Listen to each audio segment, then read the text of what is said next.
Hi, welcome to Stop Stigma, Start Healing, an Equitas Health podcast. In a world without stigma, we can ask for help, we can find comfort in community, we can heal together. Thanks for tuning in. Now here's Myles with today's episode. Hello, my name is Myles, and I am your host of Stop Stigma, Start Healing, the raw and uncensored podcast where we talk openly and unapologetically about our lives as trans, lesbian, bi, gay, queer, and HIV-positive humans. Our goal is to stop the stigma that prevents us from getting the healthcare we deserve. Each episode will feature real people in our community in conversation and storytelling. And here's my disclaimer. The experiences shared here are valuable and important. They are based on the lives of those in this space and some of you who are listening. Prepare to be educated, shocked, seen, triggered, and informed. But no matter your response, keep the conversation going. Start healing. So on this episode, I don't really have a great name for it. I'm calling it Substance Use and Recovery in the LGBTQ community. I have 3 guests tonight that have some experience with this, and they were willing to come into the studio way out here on the outskirts of the city and share that with us. So I feel really privileged to have you here with us tonight. So if you would get started, and I'll let you pick who goes first and second and third. Introduce yourself, first name and pronouns, and what do you want the audience to know about who you are? I'll go first. I'm looking right at you. Right? I'm Jen. My pronouns are she, her, hers, and I'm an alcoholic. I have been in recovery for a little over a year, with some relapses. Unfortunately, that is part of my story, but I know that that is part of the story for a lot of people out there. So it's something that happens, but we get past it, we move on, we make the next right choice. I work for the government for people with disabilities, and I am very passionate about standing up for people who cannot stand up for themselves. So I do a lot in the community and in my work that allows me to enjoy that passion and kind of feed that hunger inside me. Let's see, I have 3 cats. I'm recently divorced. This is marriage number 3, so this will be marriage last because it took me a little while to figure it out. I didn't come out till I was 35. So my story is a little bit different than somebody who came out maybe in their teens or 20s. It never occurred to me to. And then I fell in love with a woman and was like, what the heck? Well, this might be okay. And turned out that was what was missing in my life.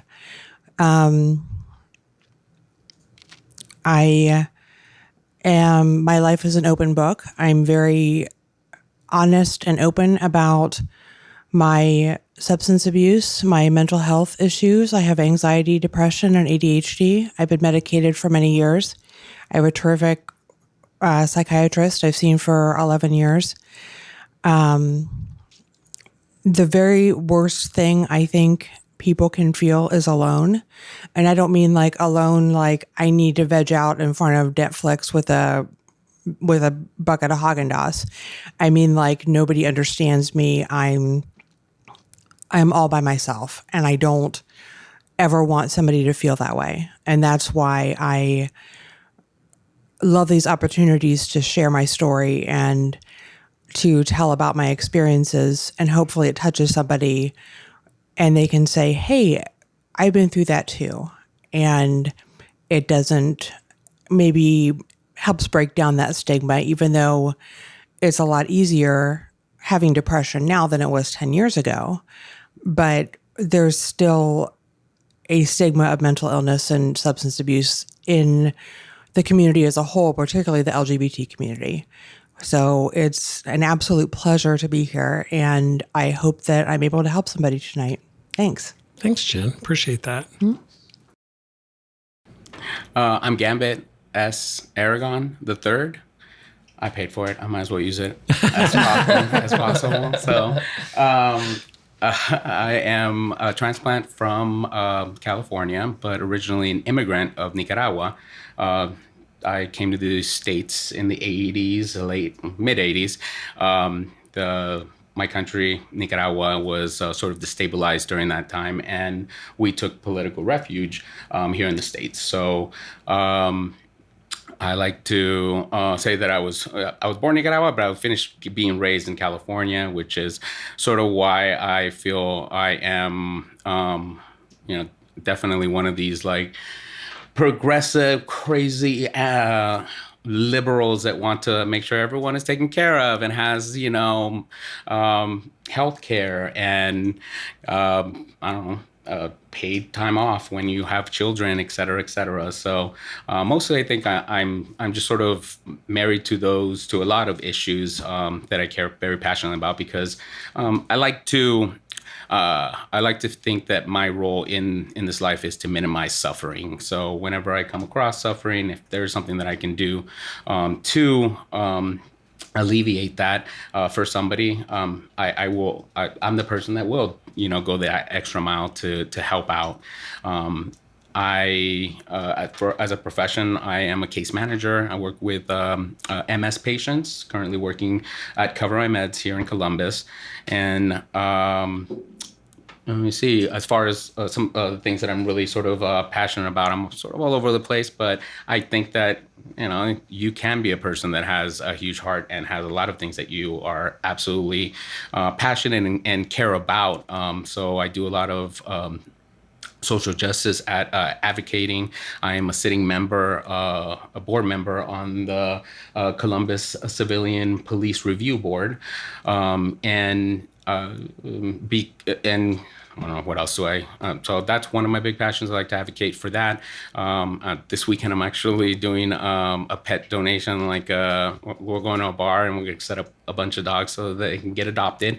Animals are also really near and dear to me, and also being being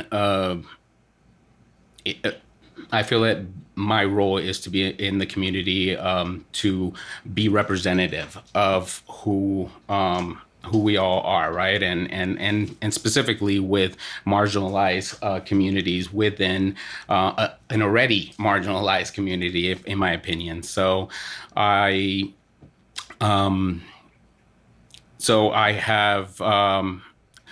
Because of that, I have also become really active within the recovery space here in Columbus.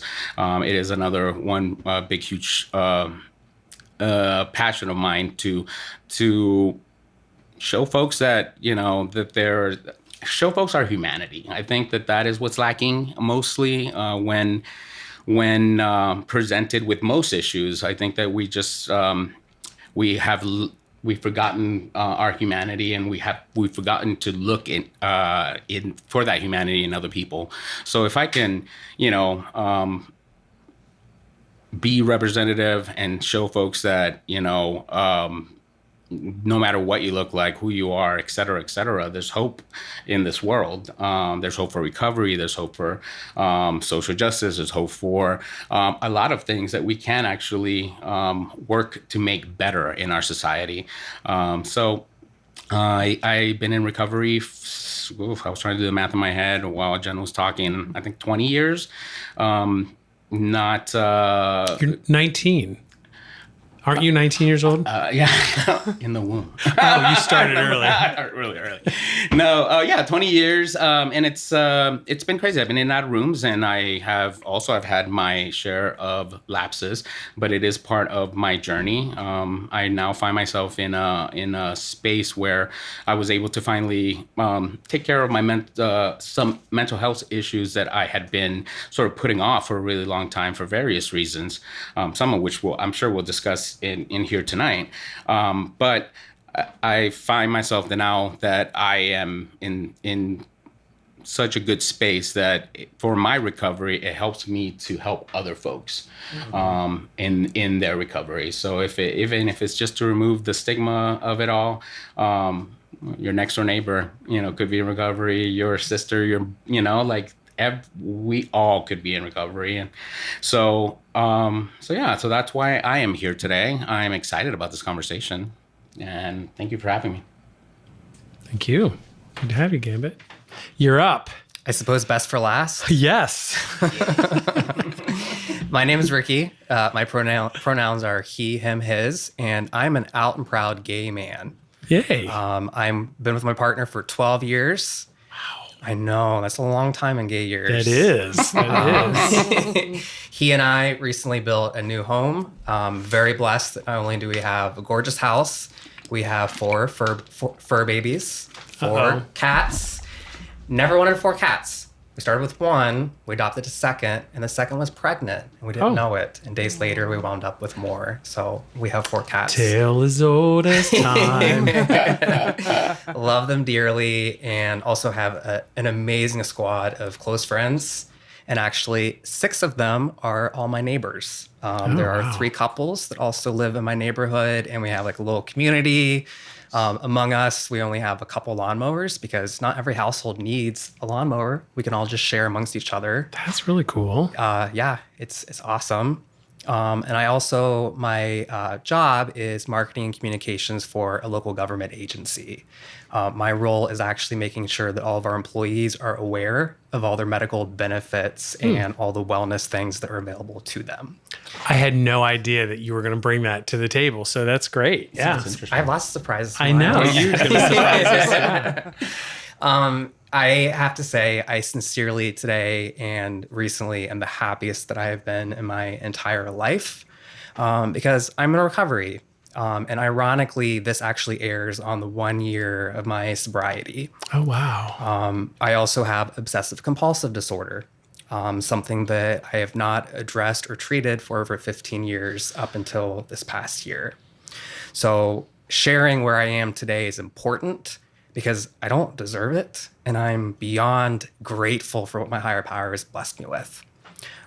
Because I didn't have these things, 15, 16 years ago.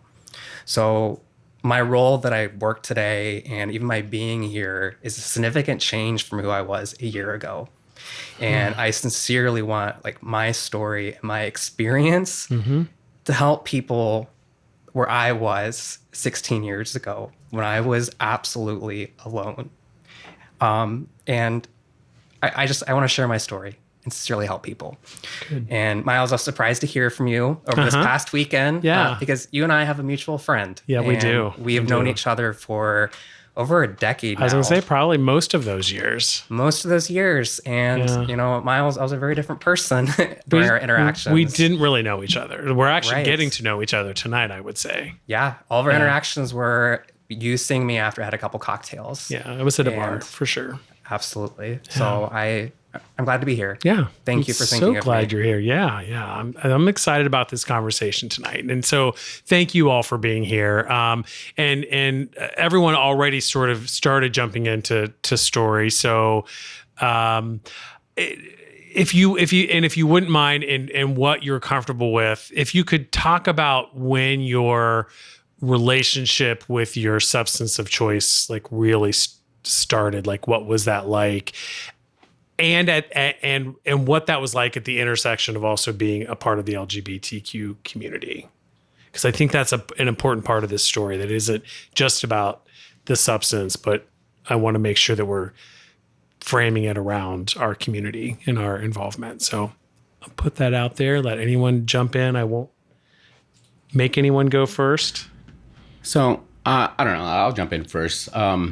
I started in my late 20s. Surprisingly, this is the only thing I was a late bloomer to. Go figure. I didn't smoke pot until I was like, I was 19, 20 at that point. And then, when I started my relationship with my substance, it ended up... It wasn't until much later, maybe in my mid-20s.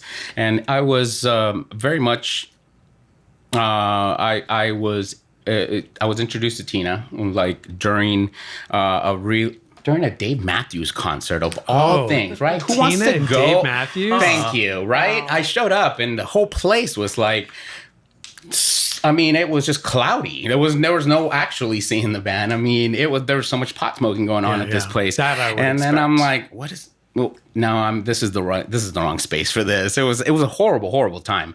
I was doing it with some friends, and this was very much like just experimental for the very first time. And like I said, had a really terrible time, and was about a year and a half from that time to when I did pick it up. And this was, I had met this gentleman, and we were hanging out at his place, and he's the one that, brought it out. And I was like, sure, I think I've done this once. But it wasn't. The funny thing is, it to me, I think that for that particular substance, it gets you in the origin story that you have with it. So wow, I had a terrible time with this group of folks because that wasn't, I don't know, it didn't vibe well together. This other time, while introduced to it in a party and play sort of situation, that ended up being that was my, it only had to happen one time, and I knew that this was a problem for me. Because I remember distinctly, like, look, I had a best friend pick me up in San Francisco the next day after this had happened. I got stranded out there. So on our drive back, I was telling him about the night, et cetera, and what I had done. And I told him, I was going to tell him, I don't want to do this again, at the very least anytime soon, because I liked it. I could see why I would want to do that on a daily basis. I also suffer from, I had undiagnosed ADHD at this point in time in my life. And to be quite honest with you, I think that not being, to me, what ended up hurting me the most is not having that treated sooner, not being listened to. Honestly, I can remember being 16, 17 years old, telling my doctors I just can't concentrate, and it's making me feel some sort of way. With this particular like substance, it was just so conducive to putting a Band-Aid on my problem for quite some time. So that like I said, that next time I did it, and I was just like, yep, I've just shot myself in the foot. But I mean, that's sort of where it started with me, and that's how it both ended up both of those two worlds ended up sort of colliding on that night for me. And I think that since it is so much prevalent in the queer community with men, it ended up sort of being a numbers game. Really, at one point or another, I feel like, and especially from stories that I still hear from other folks that are still, in and out of that, in that sort of like battle with the recovery. It seems like if you hook up as a queer man, someone is gonna probably offer you some drugs, I guess I just was very naive at that point in time. I guess naive in the sense that I thought that this person, even though I barely knew them, wouldn't necessarily introduce me to something that was going to be like detrimental for me, So I don't know. That's sort of where those two met for me on that night. How about you guys? Well, for me, it was, I've had pretty bad anxiety most of my life, and always had that didn't quite fit in. Like I was 5'5" in 5th grade and very awkward and not good in sports. Finally found band, thank goodness. I needed to fit in somewhere. But when I started, I was a paramedic for 20 years and I worked in ERs, and it was very common. I worked night shift. It was very common to go to the bars after work, and we would just take turns buying rounds of beer, and I always overdid it. I never thought of myself as a problem drinker. I would drive home when I shouldn't, but I'm driving home at 10 o'clock in the morning in scrubs what cop's going to pull me over? That was just never an issue. If I went out with friends at night, I would just make sure somebody else drove because I knew, because I worked night shift at an ER, bars closed at 2, I knew when the proverbial shit was going to hit the fan, as far as that's when the ER is going to fill up with a bunch of drunks being crazy. But it never occurred to me that there was really a problem. And I started to realize when I started my current job 13 years ago that I'm a little bit neurotic and I like to get places early because I like to choose where I sit. And I was always, I would get off work a little earlier than some of my colleagues because we could set our own schedules, and I'm a morning person. So I was always the one to say, I'll go get the table. How many are coming? 10 people? Okay, I'll go get the table. But I also was probably 5 or 6 in by the time they got there because I just wanted to be comfortable enough to talk to people that I didn't know. And it took, at first it just took a couple, and then it took more, and then it took more. And I lived close to the bar, so I didn't worry about coming home. But I was telling my sponsor the other day, but I wasn't a daily drinker. And she's like, until you were. And I said, you're exactly right, until I was. And when I came out, there was a large age difference between myself and my girlfriend at the time. So I was like a new out, proud lesbian. I want to go out to the bars. I want to meet people. I want to socialize. Whereas she came out in her late teens and was kind of over that, but was willing to drive me places and let me dance and let me drink and have a good time. But I also, when we were sent home in March of 2020 from COVID, I didn't realize how much that would affect me. I am about as extroverted as you can get. And to say you have to work at home without the 400 people in my office, that killed me. Even though I could Skype people and I could call people, I couldn't pop over to the next cube and run a case by somebody or stop by somebody's desk and how was your weekend? I really missed that socialization. So I started to go to a local bar, and I lived on the north end. There are no gay bars up there, so I chose another one. Stopped telling people I was gay because they were like, I got a lot of, you haven't met the right person. I can change you. Why don't you just come home with me? And it got to be a little bit creepy. So I kept that part of my life to myself. Not that I'm very open with friends and family, but I realized that particular environment, Safety issue. it really became a concern, especially the more I drank, the less control I had and less likely I was to make unhealthy decisions.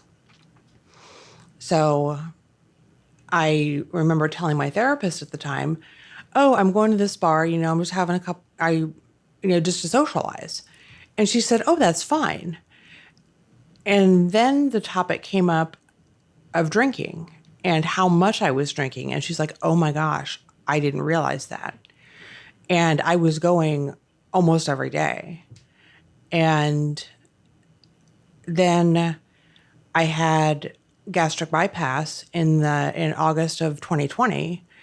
And they let me know that people that have had this procedure could be prone to substance abuse, mainly alcohol, because you already have a tendency towards addictive behaviors. And I have an eating disorder. I have binge eating disorder.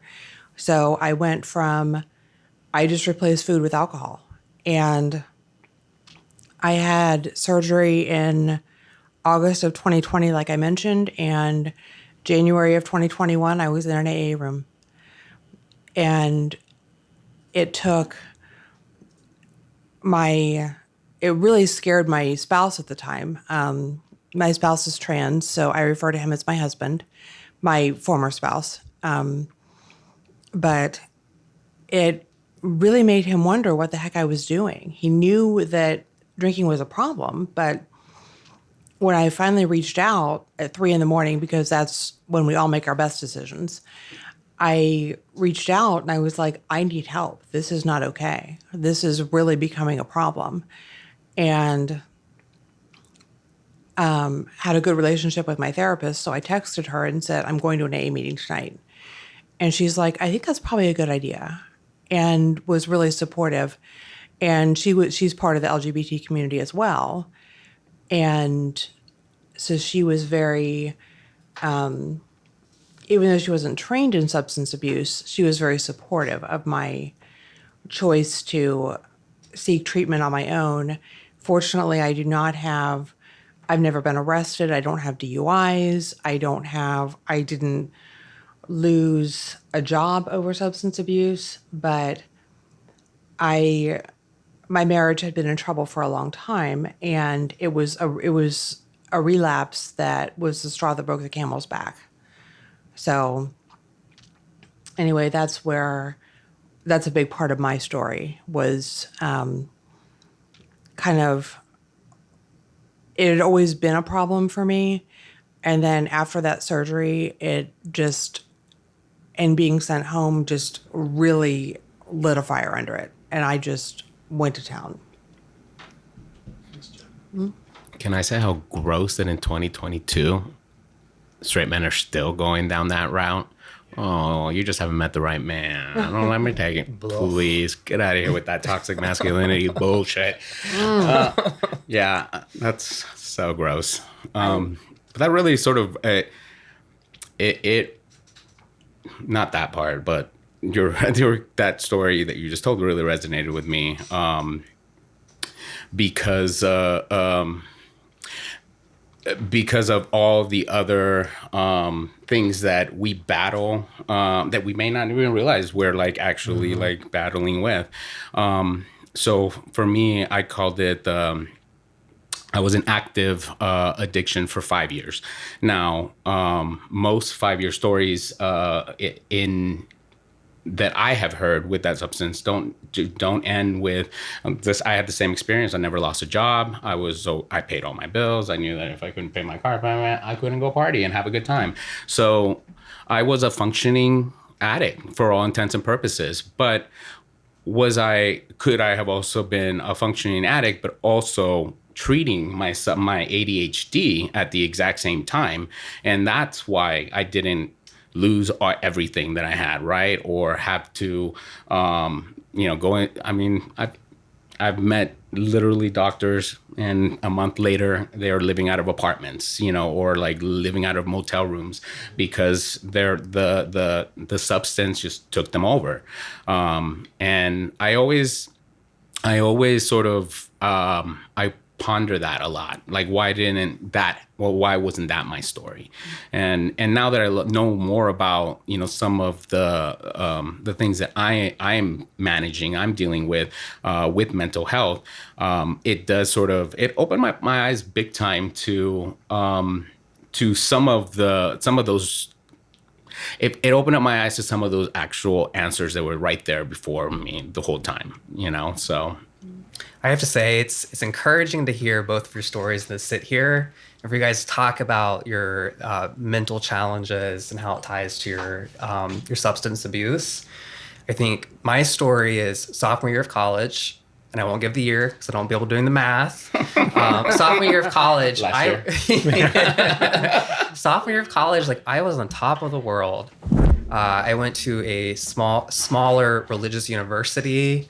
I was very high exposure. I was a class officer, so frequently I was in front of the entire student body speaking. I was in several committees. I was well connected. I had a very close religious family back home, loving mom and dad, siblings. My grandparents were actually our next door neighbors.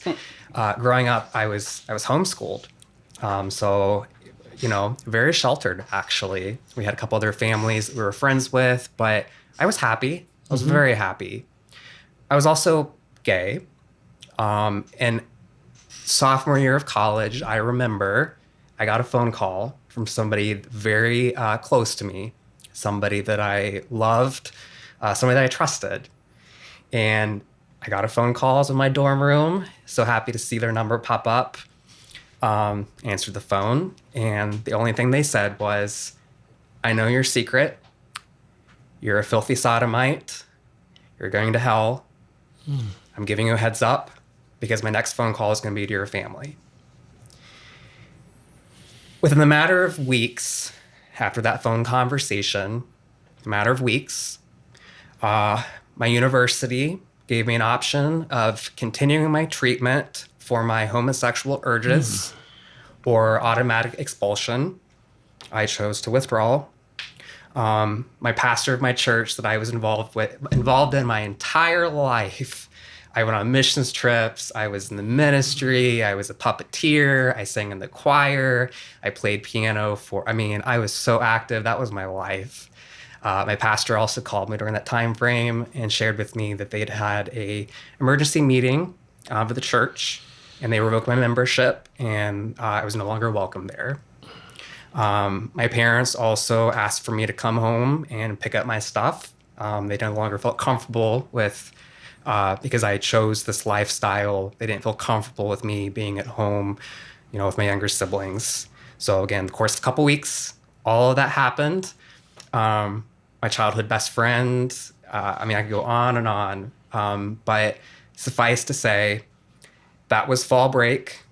That was October.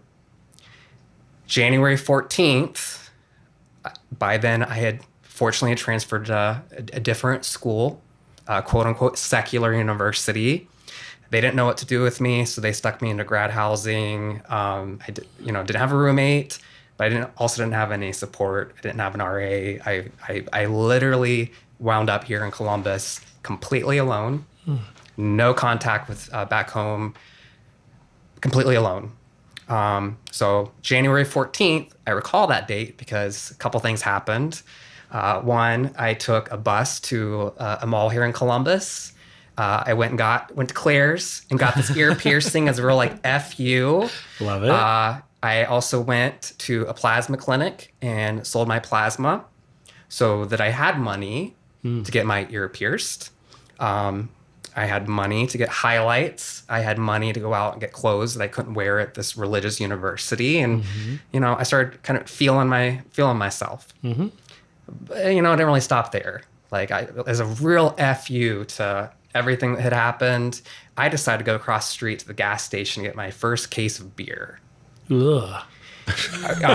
Gross, for real. But suffice to say, that's when my unhealthy relationship with alcohol began. Okay. Being here in Columbus, so grateful because I started to meet people, and I started to meet people in the community, and I started to become very comfortable with my sexuality. And then I started going to the gay bars and the gay clubs and really living up what, growing up I saw on TV. That's what being gay was. And, that continued up until recently, ups and downs. There are times where I thought that I had things under control. Ricky was always that friend that drank too much and he blacked out, or Ricky was that friend that he drank too much and he just ghosts. And it was all fun and games. But several years ago, I lost my mom to breast cancer. And that same weekend, my first long-term boyfriend at the time, we also parted ways. And so once again, Ricky is a real FU to everything, just burn shit to the ground, excuse my language. But I rebounded. Things were great. And then 2020 happened, and once again, went to my vicious spiral, out of control, a real just FU to everything. And unfortunately, I did things and made some decisions that ended my career of 12 years. Burned a lot of bridges, lost a lot of friends, and I isolated. If you guys didn't already know this, there's apps where you can order alcohol and have it discreetly delivered to your front door. I reached the point that I was doing that 2-3 times a day. Wow. I am ashamed to say, it reached a point where I would drink until I blacked out, wake up, and start all over again. And I almost lost everything again. But I rebounded, got back up, made some changes, and had things under control again. 'Cause, you know, I always, in my head, knew myself better than anybody else. So I knew how to, like, you know, get things under control. And then about a year ago, September 8th, 2021, once again, I almost burned everything to the ground. That was a turning point because my partner of 12 years basically gave me an ultimatum. And I don't know why he stuck around as long as he did, honestly, the things that I put him through. But the ultimatum was, you might not see it. You need help. I can't help you. I cannot be in your life if you're going to continue this self-destructive path that you are on. He's like, I love you, but I can't do this anymore. He's like, I will drive you to wherever you want to go tonight. I will drive you to rehab. I will drive you to a friend's house that you trust, but I cannot have you sleep here tonight. So that's when I Googled rehab near me, kid you not. Yeah, yeah. And that's the first time that I sought medical treatment since my sophomore year of college. And that's actually the first time since my sophomore year of college that I got medical help of any sort. Fast forward, that was a year ago. I've been sober now for a year. And I am now getting therapy and treatment for my obsessive compulsive disorder. Treatment, which I did not realize until recently when I read through my mom's journal for the first time. I read her journal and dated the weekend of all that stuff happening at my old college and everything. I realized that I had been diagnosed with obsessive compulsive disorder and I was being treated for it. I didn't see it because the psychologist and the counselors and the therapist had all told me that I wasn't gay. They told me that I was confused because I had homosexual obsessive compulsive disorder. And that's why I was being treated and medicated. And that's why sophomore year of college, when this all happened, I said, F you, and quit taking my medication. And I can now look back and see for the last, I almost gave years, I don't want to date myself, but for over a decade, I can now see I was self-medicating with alcohol. Anytime that I felt I had lost control of my life, alcohol is my coping mechanism. Yeah. And I didn't see it. Find comfort in the community at Last Call, a safe space for LGBTQ plus folks questioning their use of substances or looking for support on the road to recovery. We meet online every Friday at 10 p.m. Eastern Standard Time. Learn more about all of our support groups at equitashealth.com/starthealing. Now back to the episode. With the additional information from you two, like I didn't know that was a part of your story. I'm not surprised. I mean, we definitely have talked about that before. I wholeheartedly believe that, our relationship to addiction is very much the symptom, not the actual problem that we are all sort of suffering from. A lot of queer stories, sadly have a lot of trauma in them. I think I was just sort of sharing this with Ricky outside. To me, when you don't have the means to, and you don't have the tools to treat, right, the problem, then I wholeheartedly, and I know this sounds really sort of counterproductive to the whole recovery thing, but when you don't, because I've been there, I haven't had tools to deal with this, and I had to do it all on my own. So when you don't have it, you know what? If that gets you through the day, that is your coping mechanism. That is how you are managing, your depression, your anxiety, your ADHD, or anything else that sort of might be more, a much bigger sort of problem systematically with us and stuff than the fact that we, pick up the substance and we just end up having too much of a good time on it and stuff.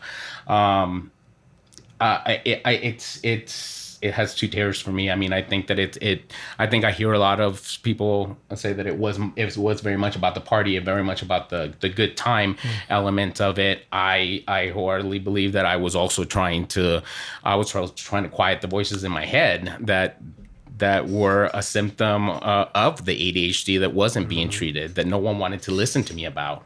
I wholeheartedly believe that there's a really big problem in healthcare as it pertains to race and brown and black people not being believed when they say that they are in pain or they say that there is a problem. Recently, I had a really terrible, I'm trying to actually get back onto my ADHD medication. I was trying to establish management with this other place.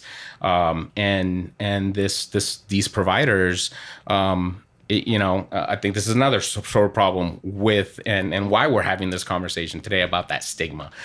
You have professionals completely discriminating against us because we have been told our whole lives, tell your doctors everything because they need to know this, right? Don't lie to them. So here I am. I'm trying to have these folks manage my ADHD medication, and I'm just trying to be honest. Yeah, and I did have I have a history of addiction. I haven't been in active addiction in, well over like 5 years. So all of a sudden, though, as soon as I divulged that information to this person, now I needed to get a drug test. Now I needed to make sure that I had to jump this hurdle and this hurdle and this hurdle. And at one point, it's a place called Providers for a Healthy Living. This dude turns around and tells me, it sounds to me like you're just trying to get Adderall here and trying to get Adderall here. And I said, well, that's ridiculous. Equitas was like helping me so that I wouldn't run out of my medications and then you folks could take over.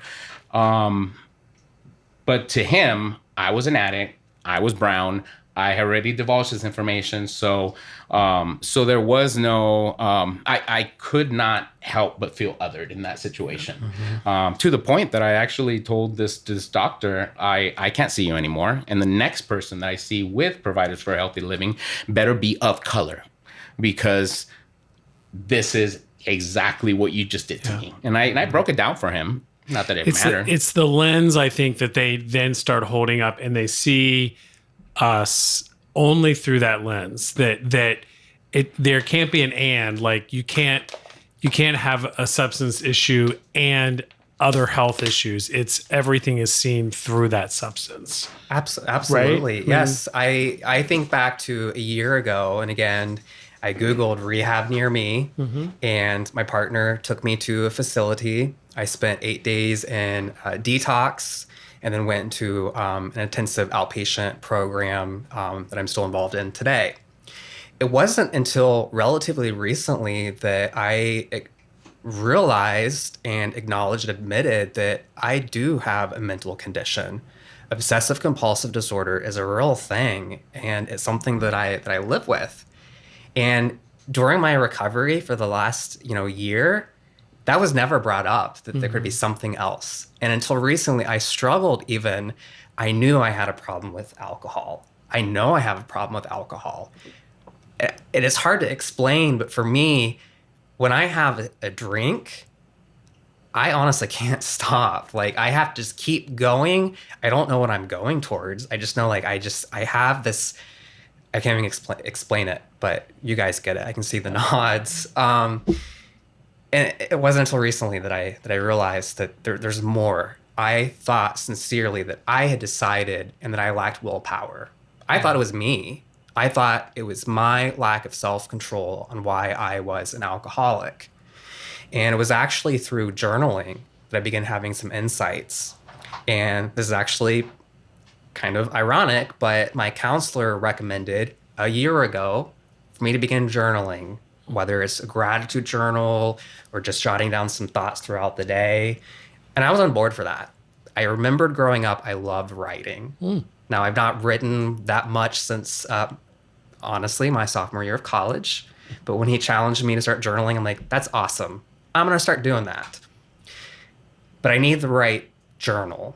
So I went to a couple different retailers and I got a couple different journals, and none felt quite right. After a couple of weeks, I finally found the right journal, and then I didn't have the right pen. And then that went on for a couple of weeks until I found the right pen. Well, it can't be permanent, so let me do pencil. And it went on and on for like 6 months until I finally decided I had all the tools, start journaling. it didn't take that long after journaling to realize, you know what? Wow, the way that I'm thinking is probably not like other people. And that's when I went back and started referencing my mom's journal and started looking back at my past and started piecing together and looking at her journal, realizing at one point I had been diagnosed with obsessive compulsive disorder. And that was relatively recently. And things started clicking and understanding that, you know what? Somebody has obsessive compulsive disorder. Some of the things that I've experienced in my life, not that helpful for somebody with OCD. I can finally look back and understand why I did some of the things that I did. I can understand. And that first morning in detox, I remember going out to the courtyard and looking around and thinking, I don't belong here, right? I'm a privileged gay man. I don't belong here. I have to tell you though, those people that I met those 8 days were the most genuine, real people I have met in my entire life. Those people that I spent my entire life looking down on and judging, oh my God, so much more accepting than any church community, any religious organization that I have had exposure to. And that's when, yeah, I look back now and I can see that people that struggle with addiction, they're hurting. I was hurting. I was alone. You two both mentioned undiagnosed mental health issues prior to your substance. You mentioned that you also have mental health issues. Do you recall, was the onset, when was the onset of that for you? Was it prior to the substance use? Did it coincide with it? What can you share? The depression started in high school. Okay. And the anxiety probably started in elementary school. And I just didn't realize what it was. And, I grew up in the 70s and my parents were pretty conservative and just didn't quite know what to do with me. And, mom would talk to her friends, but like bringing it up to the pediatrician or, I was not, just didn't happen. And then I got to college and somebody was labeled crazy. And I'm like, oh my gosh, that is the absolute worst thing. I never, ever want that. I'm never talking about the depression. I'm never talking about any of this because I don't want to be labeled. Stigma. Yeah, it was awful. But I didn't start drinking until I met my first husband. And yes, I think those two events were probably related. But I never wanted to be out of control. So it wasn't until I realized just how debilitating this anxiety could be for me. And when I sought mental health treatment in my early 20s from my family doctor, I don't know that HIPAA was around at that point, but it was, guess what Jen's here for? Guess what, and it was like, it would go around the office. Yeah. And the doctor's mother was the office manager. And she was this nosy witch who just, if you came in for knee pain, what'd you do? What happened? What's going on? Not just, oh, knee pain, might need an x-ray, make an appointment. Just like anybody else in a doctor's office. But coming with a mental health problem, holy cow, that was news. That was, we almost called the newspaper for that shit. And so I didn't get much support there. And I was still battling with the eating issues at the time. But I didn't know what that was called. I just knew that I had a messed up relationship with food. Mm-hmm. But I knew I wasn't anorexic. I knew I wasn't bulimic, but I didn't realize there were other diagnoses. Yeah. So it took me a long time to realize what was actually wrong with me. And my psychiatrist, who, for all intents and purposes, is great, didn't quite know what to do with me because he focuses on like schizophrenia and psychosis. And I don't have that. So when he was recommended to me, because I was going through my family doctor trying to get medicated for depression, and I don't know if you guys have experienced this too, where you're kind of a guinea pig. They want to give you, let's try this. 6 weeks later, it doesn't work. Let's try this. Let's try this. Psych meds have side effects. So a lot of meds have side effects, but psych meds have a lot of side effects. And, you take the med and you're like, okay, can't sleep. Now I'm throwing up. Now I'm going to the bathroom all the time. Now I have no appetite. Now I'm eating everything. But you're not anxious.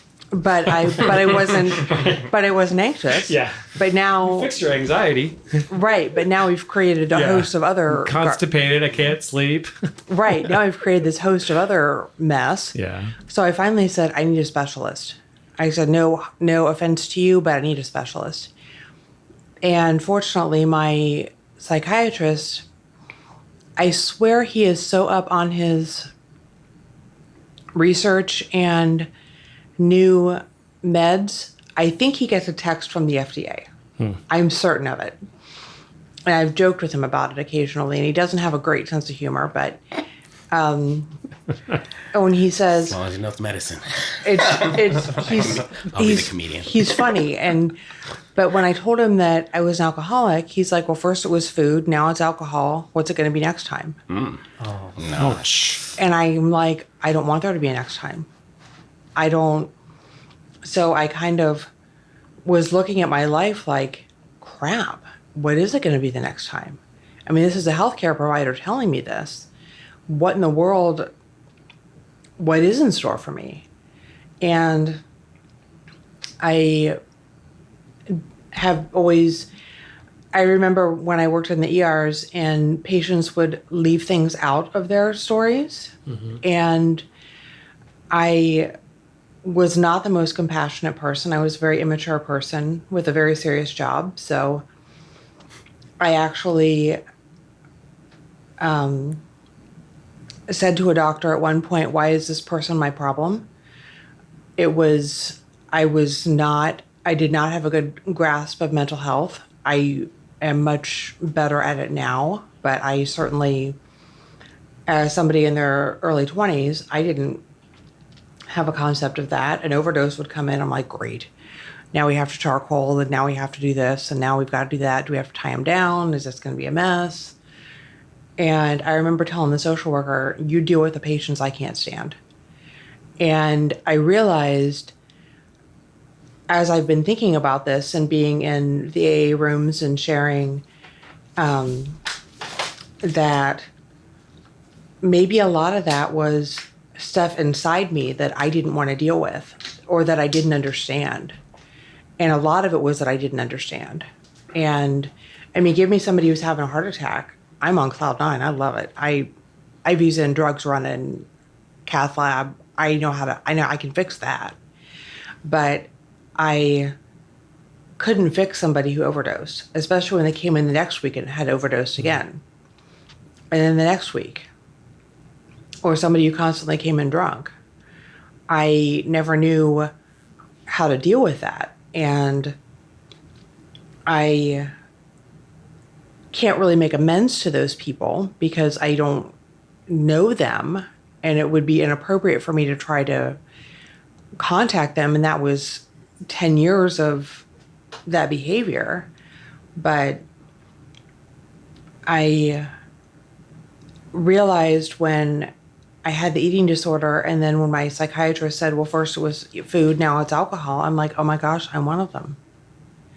I am one of these. Now I'm like a problem patient. And one of my former sponsors, I had the same kind of privileged when I walked into the rooms. Mm-hmm. I'm too good to be here. I don't need to be here. I can fix this myself. Yeah. Yep. And knowing darn well I could not fix it myself because I've been trying. But I don't know. I was scared and I was sick and I knew that. But who are these people, and are they qualified to teach me? Because I was an educational snob at the time. And one of my former sponsors encouraged me to listen to AA speakers on YouTube and to actually search funny AA speakers, which I did.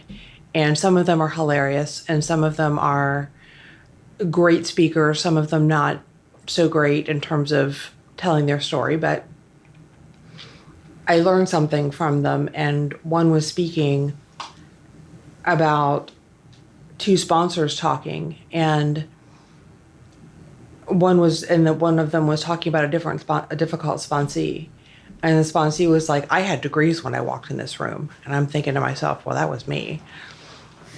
And the sponsor said to the sponsee, well, thermometers have degrees, and you know where we stick those. And I thought, you know what? That's what I needed to hear. That I believe, I didn't grow up in a religious household, but I certainly believe in a higher power now. Wouldn't be where I am if I didn't.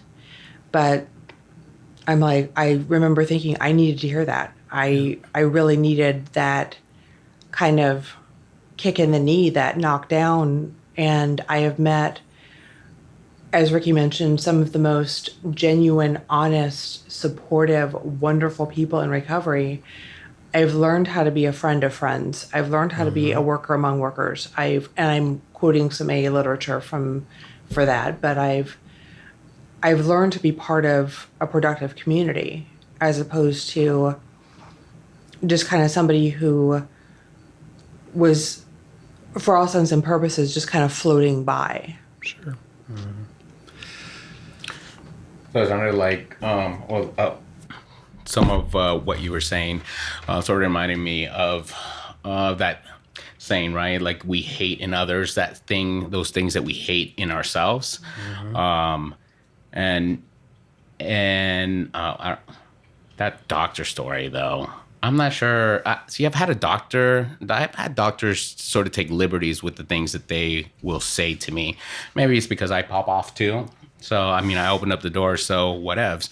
But I've literally, to me, it again continues to speak to the problem that doctors aren't listening to their patients. Yep. So that response to me seemed completely unprofessional. I had a doctor tell me, a psychiatrist tell me once, I can't really help you. You seem pretty self-aware. The fuck does that mean, man? Like, I still have to walk out of here with problems. I still need someone to talk to and stuff. And he thought I was fine. Again, why? Why did we get there? You know, what did I say to this person to make him treat me this way? Because last time I checked, the money was still good. So I'm not sure why he would want to stop taking my sessions, right? Ultimately, it's still just cash in his pocket, even if he just sits there and doodles while I ramble on or whatnot.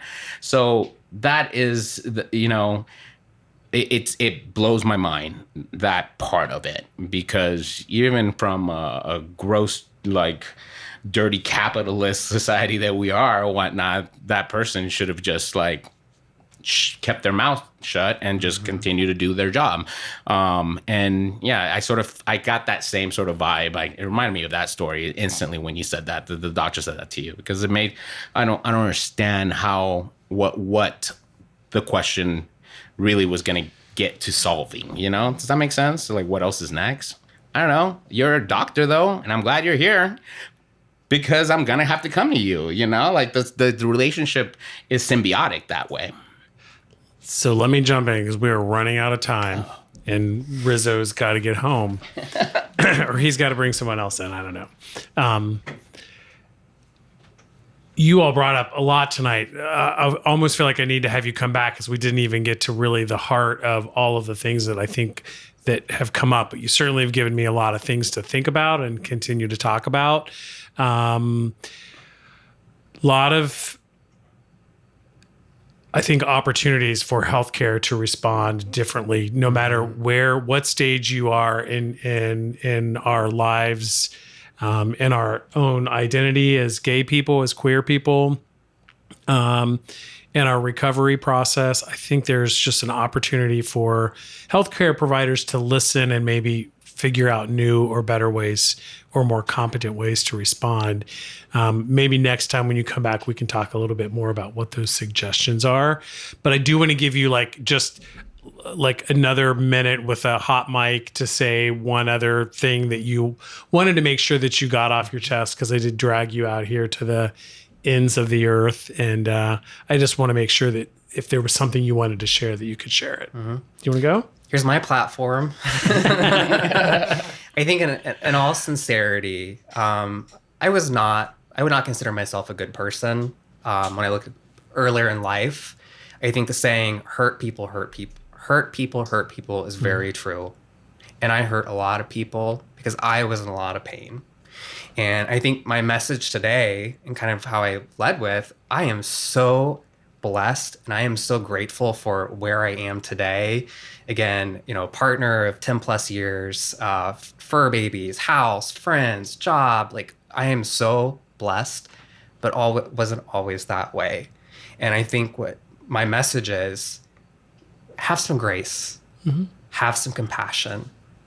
And I'm not saying that necessarily to just healthcare or heterosexuals. I'm also saying to our community. Yeah. Our community needs some grace and some compassion. I think very often it's fun and games until it's not. Yeah. So just have a little grace. With each other. I think that's what you were implying, right? Absolutely, yeah. Yeah, and I was actually going to piggyback off of that from the other angle, like, show yourself some grace, like, and be kind to yourselves. Don't measure your sobriety to someone else's sobriety and recovery story. No two are the same, just like we are not the same human beings walking around.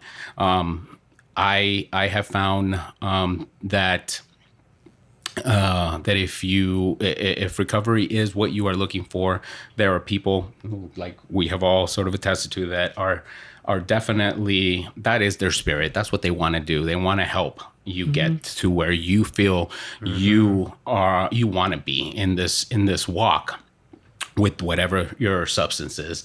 But the minute that you start, the minute that you sort of, the minute that you realize that with these relationships more tools will come to you that you will be able to use in your recovery. Being kind to yourself, being kind to the person inside of you that is hurting. That I believe was something that was very life-changing for me. It was very easy. It's very easy to say, I am a piece of garbage and I don't deserve anything, and let yourself sort of go down that rabbit hole. Why? Because you lapse once. Okay. What didn't you do that was positive though in that situation? What can you learn from that situation? It only lasted for 6 hours, then that's great. You were able to the next day get up, go find a meeting, go find people that are going to be there to support you.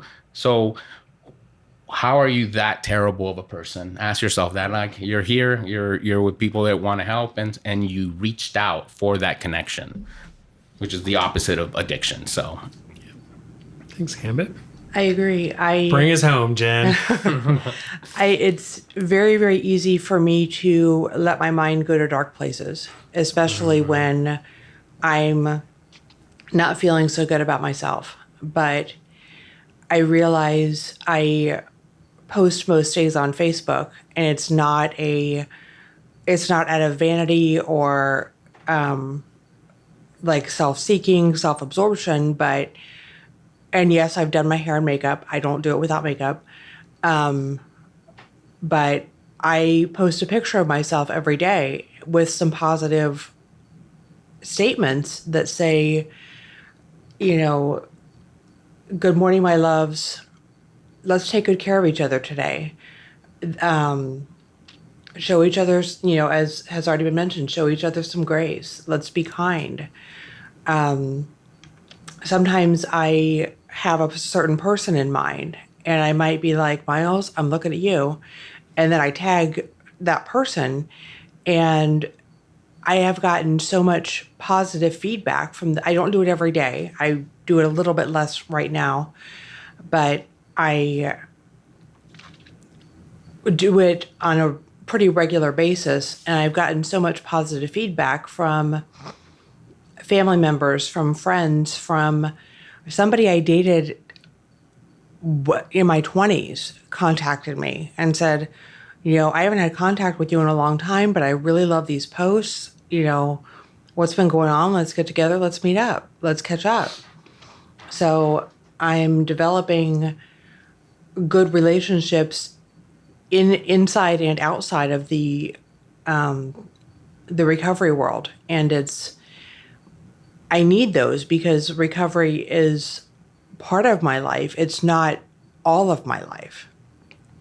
And, I do go to meetings and I do talk to my sponsor, but I also play volleyball. I also play softball. I go to dinner with friends. I am fortunate enough to participate in activities like this that I get to kind of combine my worlds, but sometimes they're very separate. And I think I allow myself to enjoy that. I allow myself to enjoy the kindness that I can, if I can hold the door for a stranger or say good morning to somebody or take bagels into the office. I mean, just small stuff, and send a little message, an email out. Hey, I'm sitting over here. I've got bagels. Come on over and chat people up for a little bit.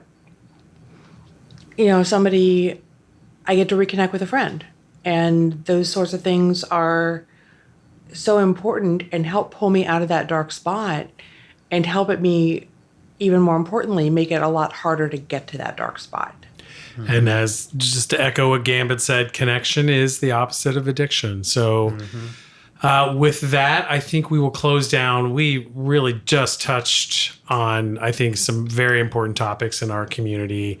We'll keep the conversation going and hopefully have you back. And I want to sort of, because we're here to keep the conversation going and to move the needle forward, is why you said something about keeping those two things kind of separate, and then sometimes they sort of come together really nicely.